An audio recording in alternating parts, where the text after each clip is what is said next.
That's bad form yawning just as my live starts. So sorry. Just start again. Happy Saturday. Yep, Saturday night, and it's 6:52. Tonight I wanted to talk about, and it's episode 111. Can you believe it? 111. I should have stayed up till 11 o'clock to do it. I can't believe I've stuck to something for that long. What I wanted to talk to you about, that's not true actually. I have stuck to things for lengths of time longer than this previously. I don't think I've been so committed on a daily basis to anything and not given myself leave passes to, no, you can have a day off, or, I've never been this committed. So thank you to everybody that watches, to everybody that shares, to people that comment, send me messages. I'm eternally grateful because doing this has really changed a shite load about my life, my business, how I feel, what I'm doing. I've grown exponentially in 111 days, which is freaking awesome. So leads me to tonight's topic. Are you living a passive or an active life? So what do I mean by that? I'm not talking about are you asleep or are you at the gym.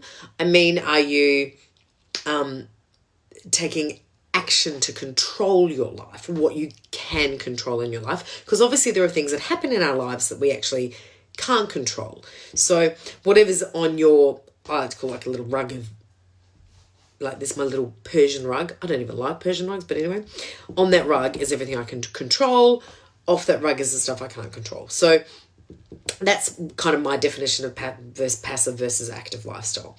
So I'll give you an example. This morning, I woke up feeling pretty crap, I'm going to be honest. It's been a massive week. I'm really tired, physically tired, mentally tired. And I got to the gym. I wanted to do an RPM class, one of those cycle classes. And I got to the gym at 7:26. It was pouring with rain. It's like, grumble. Finally got a park. Got in there. Class was full. I think there's probably about 40 bikes in the class, I guess. 36, something like that. And it was full. Couldn't get in.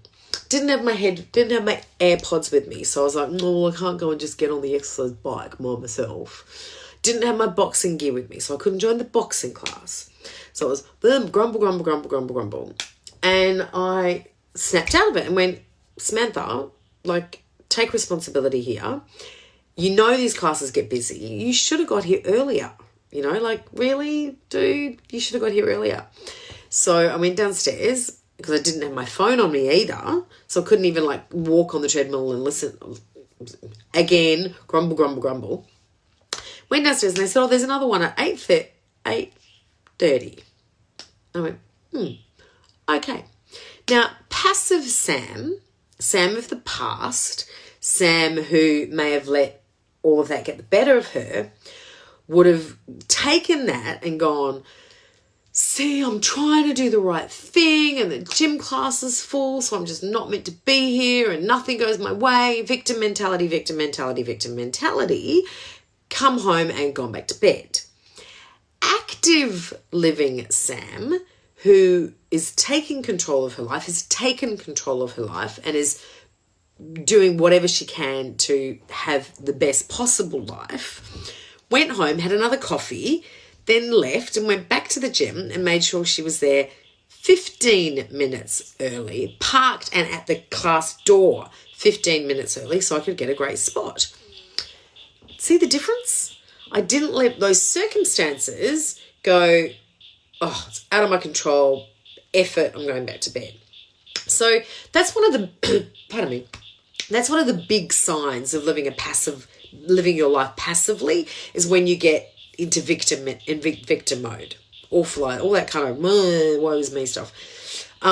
When you let life just happen to you, it's when you procrastinate more than the normal person, because let me tell you, everybody procrastinates. If anyone tells you they never procrastinate, they are lying. Everybody does it to some extent, sometimes. Pinky promise you. Lack of decision making is another big sign of you in a state of living a passive life. The absolute pacific. Oh gosh, I'm going to get tongue tied. Anyway, if you are really bored because of the same routines. So, here we go. And I'm not talking about strategically having the same routines. So people can strategically have the same routines, like they wear the same thing all the time because it takes away, and we've talked about that before, decision fatigue, it takes away decision. People, especially if they're training or on a certain regime, they might eat the same thing for every single meal to take that decision out, to make sure their macros are correct, all that kind of stuff. That's not what I'm talking about. I'm talking about here we are in the car again. Here I go to the office again. Nothing's ever interesting. I'm just doing the same old, same old, same old, same old. Well, have you actually tried to change anything? Because you can spice up your life. In the words of the Spice Girls, spice up your life. Come on up. Every boy, every girl, spice up your life. Colours of the world, people of the world. Anyway, you're unwilling to change. You're unhappy, but you're unwilling to actually take the action needed to change what you're unhappy about. Big sign of being passive in your life. And it comes back, I believe, it comes back to you feeling that you're put on this planet and life happens to you. That everything is set in stone. My mum used to say that your belly buttons, and I'm not religious, and I'm sorry if you are, I'm not making fun, but she used to say when babies, before we'd had the talk, actually, we never had the talk. I'm still waiting for the talk. She used to say that babies were on a conveyor belt. And as they went down a conveyor belt, God would go, done, done, done, and that was your belly button. So back to living a passive life, you kind of have the idea that when that done button's pushed, like it's set in concrete, your life is mapped out for you and you just have to take it. Take it, this is my life, yep, whatever, I'm going to get it, this is it. Okay, here we are. Give it to me.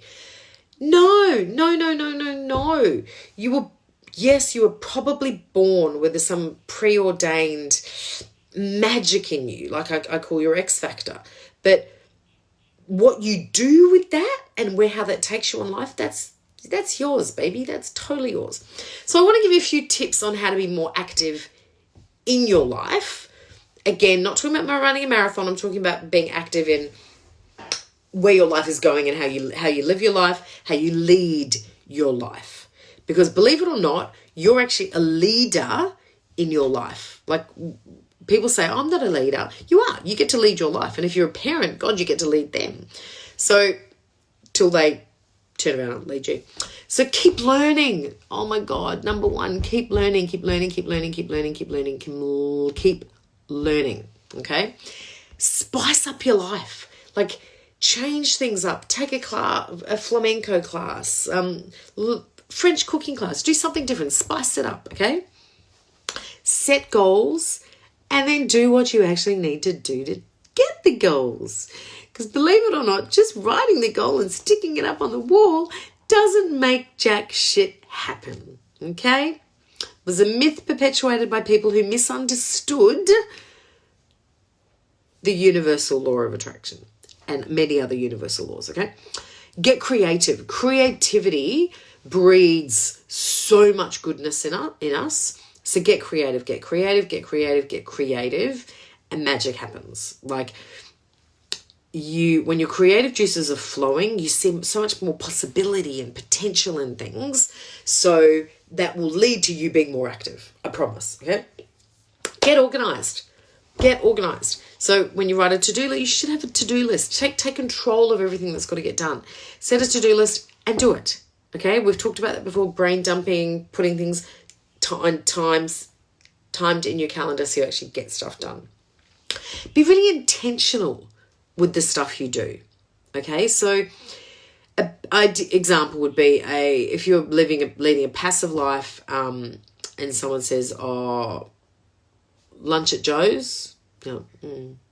Yeah, okay. Yeah, thanks for the invite. Yeah, lunch is good. Yeah, okay. A more active person might go, oh, I'd love to catch up with you for lunch, but we've been to Joe's the last 3 times. I've read a review of this other restaurant. Could we maybe would you be willing to give that a go? You see? End result is you're still having lunch with the person, but change it up. Try and be a bit more active in it, okay?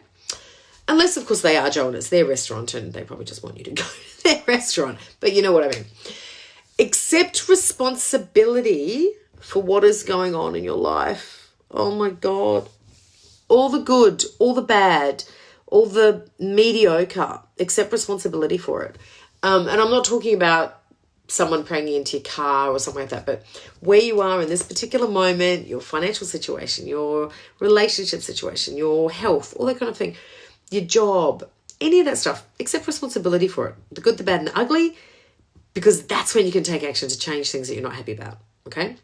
If you don't accept responsibility for it and the job happened to you, or the relationship fell in your lap, so you may as well stay in it. Better the devil you know is bullshit, people. Once you accept that responsibility, it makes a lot easier to change. Another one, I talk about it on Blue in the Face. Gratitude, gratitude, gratitude, gratitude, gratitude, gratitude, gratitude, gratitude. But I'm going to mix it up and put 2 points about gratitude here now. And this is something new to me. It's new to me. So I'm going to learn more about it so I can explain it in greater detail and better detail. But my number 9 one is gratitude. So I want you to, the things that happened in your day, the things that happened last night, things in your life that you're grateful for, whether it was the great coffee, the fabulous pillow, someone letting you in a lane, write that down. 5 things I don't remember. But the number 10 thing I want you to do on my tips for being more active in your life is future gratitude. Now, this has never occurred to me. So I'm a big futurist. I visualize. I write down my big dreams. I write down my current goals. I write down my goals for the year every single day. It had never occurred to me to practice future gratitude until I heard about it. And so what I mean by future gratitude, tongue twister, future gratitude is picturing that end goal, but getting into the feeling of the gratitude that's going to surround you and be inside you when you reach that goal. So when I work with any of my clients on goal setting and achieving their goals, we talk a lot about the celebration points and how they're going to celebrate achieving that goal. But the gratitude for that goal, I think, is something different. So, get future focused enough to feel that thank you so much. I'm not going to tell you I won't tell you all my big dreams now, but okay, so say one of my dreams is, my Limitless event that I want to have in 2021, and I want to have it at ICC, and I know the number of people I want to have there, and I know the price point I want it to be there, and I am now going to start practicing the gratitude and what I need to say to myself about how I'm feeling at that particular moment, what I've got to be thankful for, and hopefully that will help keep me in that action mode towards achieving that goal. So there you go. My 10 tips for leading a more active life in terms of taking control of your life rather than being a passive passenger on this great train journey called life. Okay? So there you go. Have a great night. Happy Saturday. I hope you're all doing something fabulous tonight. And I will see you, speak to you, talk to you at some stage on the interweb. Mwah.